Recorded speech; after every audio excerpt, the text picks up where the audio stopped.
सर्वात्माओं के पिता, सब जीवों के हितकारी,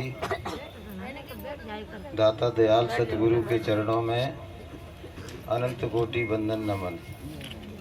सभी सत्संगी भाई बहन, बच्चे बुजुर्ग सभी को सप्रेम जय गुरुदेव। परमात्मा ने इस सृष्टि की रचना 5 तत्वों से की है। सारी सृष्टि 5 तत्वों से बनी हुई है। चित्त जल पावक गगन समीरा और पंच तत्व मिल बना शरीरा। ये शरीर भी 5 तत्व से बना है, प्रकृति भी 5 तत्व से बनी हुई है। तो हम जो भी कर्म करते हैं इस शरीर के माध्यम से करते हैं, तो हमारे कर्मों के हिसाब से प्रकृति का संतुलन रहता है।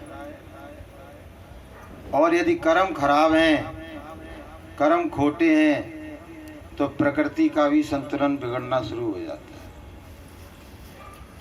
और जिन तत्वों से शरीर बना है वही तत्व हमारे दुश्मन हो जाते हैं। जल तत्व भी दुश्मन हो जाता है, अग्नि तत्व भी दुश्मन हो जाता है, वायु तत्व भी दुश्मन हो जाता है, आकाश तत्व भी, पृथ्वी तत्व भी। तो वर्तमान में ये सब देखने को और सुनने को मिल रहा है। जल तत्व ने इतना भयावह रूप ले लिया है कि ऐसा लगता है कि एक तत्व ही पूरी सृष्टि का विनाश कर देगा।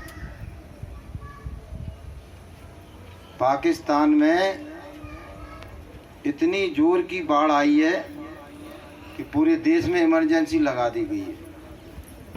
22 करोड़ की आबादी में से 3 करोड़ लोग बेघर हो गए। 10 लाख लोगों को 10 लाख घर उजड़ गए और 20 लाख जानवर मर गए। आदमी भय चले जा रहे हैं, भय चले जा रहे हैं। तो सारे तत्व नाराज हैं। और देखिए इन्हीं दिनों में बाढ़ आ रही, हिंदुस्तान के आधे हिस्से में बाढ़ आ रही है। और इन्हीं दिनों में अग्नि तत्व का प्रकोप हो रहा है। ब्रिटेन में 75,000 हेक्टेयर में आग लगी हुई है जंगलों में। लाखों जानवर जल के मर रहे हैं। मतलब पाप कर्म इंसान करे, अब जब कुदरत बौखला जाए तो सजा सबको दे। जानवर कौन से पाप करते हैं? जानवर के तो हिस्से में पाप लिखा ही नहीं जाता, पुण्य भी नहीं लिखा जाता है। उनको तो जैसा बनाया है वो वैसे है। गाय को शाकाहारी बनाया है, वो आज भी शाकाहारी है। शेर को मांसाहारी बनाया, आज भी मांसाहारी है। जिसको सर्वाहारी बनाया है वो सर्वाहारी है। लेकिन इंसान के खोटे कर्म की सजा प्रकृति सभी जीवों को देती है। जीवों का विनाश हो रहा है, जानवरों का विनाश हो रहा है, पक्षियों के घर उजड़ रहे हैं। 80% खेती आबाद हो गई, बर्बाद हो गई। तो बहनों भाइयों, ये जो समय है स्वयं का विवेचन करने का समय आ गया है। अपने अपने भीतर झांको, अपने आप को देखो कि देख पराए दोष चला असत असत, और अपने याद न आवे जाका आदि न अंत। हर आदमी का स्वभाव ये बन गया है, कोई दूसरों में दोष देख रहा है, उसमें दोष दृष्टि आ गई है। ये खराब है, ये खराब है, ये खराब है। अपने आप को नहीं देख रहा है। एक शायर ने कहा है कि हम तमाम उम्र ये गलती करते रहे, धूल चेहरे पर थी और आईना साफ करते रहे। धूल तो मेरे चेहरे पर आ गई थी और लगे रहा था कि ये आईना जिसमें दर्पण में मैं अपना मुंह देख रहा हूँ वो गंदा है। वो गंदा नहीं है, गंदा मैं हूँ। विकार मुझ में है, बुराई मुझ में है, अवगुण मुझ में है। तो मैं पूरी दुनिया में मुझे बुरे ही बुरे नजर आते हैं, कोई अच्छा ही नजर नहीं आता है। तो अपने अपने आप का अवलोकन करने की जरूरत है, अपने अपने गुनाहों की माफी मांगने की जरूरत है गुरुदेव भगवान से और परमात्मा से। देखो, परमात्मा, गुरुदेव भगवान या माता पिता तभी गुनाहों को माफ करते हैं जब आप ये कहो कि अभी तक जो किया सो किया, आगे नहीं करेंगे। यही तो होता है। अगर आप ये कहो मैं पहले से कर रहा हूँ, आज भी कर रहा हूँ और आगे भी करता रहूँगा, तो फिर माफ़ी किस बात की?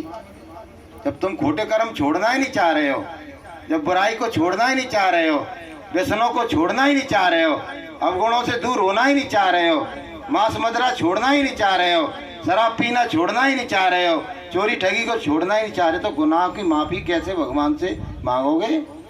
और तब तक तो वो समय आया जा रहा है विनाश का, विध्वंस का, विप्लव का, कोहराम का, कयामत का। वो समय आ गया बिल्कुल। ये तो अब तो, पहले तो कहा जाता था ऐसा होगा, ऐसा होगा, गुरु महाराज कहते थे ये देखना ऐसा होगा। अब तो सब कुछ दृष्टिगोचर हो रहा है, सब कुछ दिख रहा है और सब कुछ होने लगा। सारा विश्व बारूद के ढेर पर बैठा हुआ है। गुरु महाराज कहते थे चिंगारी भड़क गई तो संभालना मुश्किल हो जाएगा। तो देखिए आप, सब अपने अपने हथियारों का टेस्टिंग कर रहे हैं कि समय पर ये चूक ना जाएं। मिसालों को छोड़ा जा रहा है, बारूदों को फोड़ा जा रहा है कि अवसर आने पर ऐसा ना हो कि फुस कर जाए, चले ही ना। तो सब टेस्ट करके तैयार करके झांके तहाँ सेट किए जा रहे हैं कि अवसर आते ही केवल एक बटन दबाना है और देश के देश को सफा करना है। तो इतना भयावह और भीभत्स समय आ गया और फिर भी आदमी चैन की बंसी बजा रहा है, बुरे कर्म किए जा रहा है, खोटे कर्म किए जा रहा है, जो जो कर रहा है वो किए जा रहा है। चाहे जितना समझाओ, चाहे जितनी रैली निकाल दो। पहली बात तो बहुत से लोगों को सुनना ही नहीं है, सुनना ही नहीं है उनको। तो वो तो कहते हैं पागल लोग घूम रहे हैं, पागल पागल घूम रहे हैं, ऐसे घूमते रहते, पता नहीं कहाँ से पैसा आ रहा है इनको, रैली निकालते रहते हैं, खाते पीते रहते हैं, सुनना ही नहीं चाहते हैं। बहुत से तो धर्म के कारण सुनना नहीं चाहते, भाई इनका मजहब अलग है, इनका धर्म अलग है, हमारा अलग है, हमें इनसे क्या लेना देना। और बहुत से अपने अवगुणों को ना छोड़ने के कारण सुनना नहीं चाहते हैं कि अगर सुन लिया और इनकी बात मान ली तो शराब कल से ही छूटी जा रही है, मांस कल से ही छूटा जा रहा है, खोटे कर्म कल से ही छूटे जा रहे हैं। और हमको तो उनमें बड़ा मजा आता है, खाने में, पीने में, ऐश करने में। बहुत से तो ये कहते पता है, एक से मैंने कही भाई देखो शराब बुरी चीज है, आप इसको छोड़ दो, क्योंकि ये शराब तो जब मंथन हुआ था तो ये तो राक्षसों ने ली थी उसको, और अमृत देवताओं को मिला था, तो इसको पीने वाले तो पहले भी राक्षस थे, आज भी राक्षस हैं। क्या तुम राक्षसों में अपना नाम लिखाना चाह रहे हो? तो क्या बोला, अरे मार साहब कैसी बात करते हो? बोले हम काहे के राक्षस हैं? बोले शराब पीने से कोई राक्षस हो जाता है? और आपको पता हम तो कल से ही छोड़ दें, अगर कल से हमने शराब छोड़ दी ना तो हमारा धंधा ही चौपट हो जाएगा, क्योंकि हम पीते हैं और पिवाते हैं तब हमारे ग्राहक बनते हैं, वो घर पे आते हैं, हमारा बिजनेस चलता है। तो ऐसे ऐसे लोगों ने अपने बहाने बना रखे हैं। बताइए आप, एक मैंने वो बकरा काटने वाले से कही, सबसे कहता हूँ मैं तो, बोले कि मैंने कि आप करते हैं पाप कर्म है?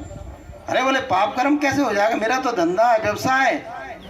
अगर मैं इसको क्रोध में आके, अहंकार में आके इसको काटूं तब तो पाप कर्म है।